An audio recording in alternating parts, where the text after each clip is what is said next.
Time of the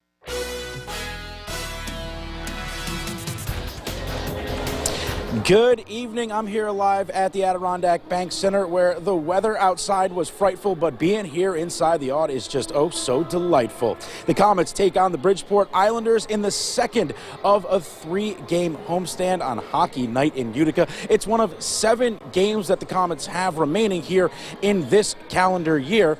Now, tonight's matchup is the first between the Comets and Isles this year. They have squared off twice last season, though, where Bridgeport swept the season series. Now, as a matter of fact, in the last 5 years, the Islanders hold a 6-1-0-0 record against the Comets, so this year's Utica squad is certainly looking to turn their fortunes around against Bridgeport. The Isles come in ranked 3rd in the Eastern Conference with a 14-6-5-0 mark, while the Comets sit 15th in the East at 8-9-3-1 and looking to get back to 500 tonight.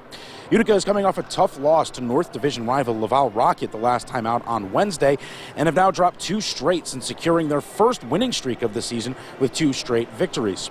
Devils goalie Mackenzie Blackwood returned to game action on Wednesday to begin a conditioning assignment with the Comets as he works his way back from an MCL sprain he suffered in November. He will get the start in goal for the Comets again tonight. Puck drop in this one is at the top of the hour. We'll, of course, have highlights for you tonight at 11. Now, sad news to pass along out of this Syracuse University men's basketball program as former Orange standout Louis Orr has died at the age of 64.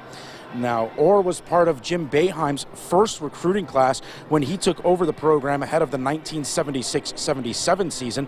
A 3-year starter and 4-year member of the Orange, Orr was one half of the dynamic Louis and Bowie duo, along with Roosevelt Bowie, that helped lead Syracuse to 4 NCAA tournament appearances.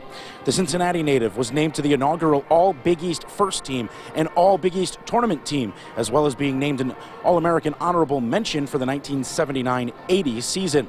He ranks 28th on Syracuse's all-time scoring list with over 1,400 points and ranks 11th all-time in rebounds with 881.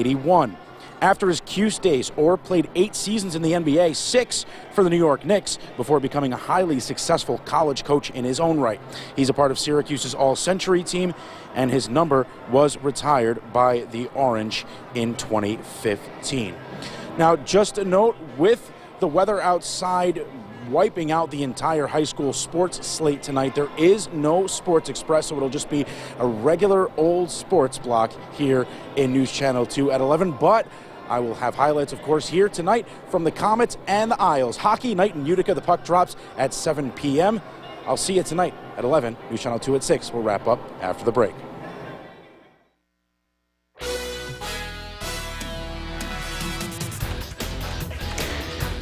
Good evening. The snow couldn't keep the Utica Comets off the ice or keep their fans from filling the seats. Tonight, the team hosted the Bridgeport Islanders for the first meeting of the season in the second game of a 3-game homestand. Strange but festive scene at the Aud tonight as Buddy the Elf tries to melt the Grinch's icy heart. No shortage of storylines either. It's the Waterspoon Bowl with Tyler for the Comets squaring off against brother Parker for the Isles. In goal, it's a battle of NHL vets with Corey Schneider in Bridgeport's net and Mackenzie Blackwood once again starting for Utica.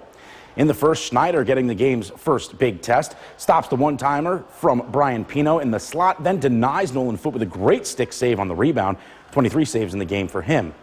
Past the midway point, delayed penalty on Utica, but Ruslan Ishkakov says, why wait for the power play? End to end, the little toe drag, and then beats Blackwood glove side. Whew, gotta give credit where it's due. Pretty goal puts Bridgeport on top. In the second, same score. Now it's Blackwood's time to come up big. Makes the first save, the puck gets behind him, and somehow he keeps it out with the glove as Eric Brown tries to stuff it home. Big time stop to keep Utica within 1. Later in the frame, he's called upon again and comes through once more. It's Brown on the backhand. There's one and shuts the door on the rebound, too. In his second start with the Comets, Blackwood made 31 saves. He kept them in the game long enough to get an opportunity to cash in on the power play, and that they did. Foot in the slot. This time beats Schneider. Comets on the board, and we're tied at 1. With just seconds left in the frame, Isles shorthanded but with a chance. Jeff Kubiak on the backhand, no signal, but he thinks he's got a goal. The puck eventually goes in off the stick of Kyle McLean, but on the replay, you can see Kubiak's shot does go over the line. Boom, right there, there it is. Either way, with 5.6 seconds left, Bridgeport retakes the lead. Joe Gambardella tied it early in the third. Now, I had to get back here, but I've got to show you this one. It's the captain, Ryan Schmelzer. Check out the dangles, and he roofs it. What a highlight reel goal for his first of the year. Check it out again. That would give the Comets the lead. They'd then put in 2 more from there, all part of 4 goals in the third period. Utica goes on to win this one 5-2. So a nice comeback win for the Comets tonight. Tomorrow, they'll close out the homestand with a contest against the Springfield Thunderbirds. You can catch that one right here live on WKTV NBC. Utica will be looking to start another winning streak before heading out to Cleveland to play the Monsters twice next week. Puck drop is at 7 p.m. Again, live right here on WKTV. Some sad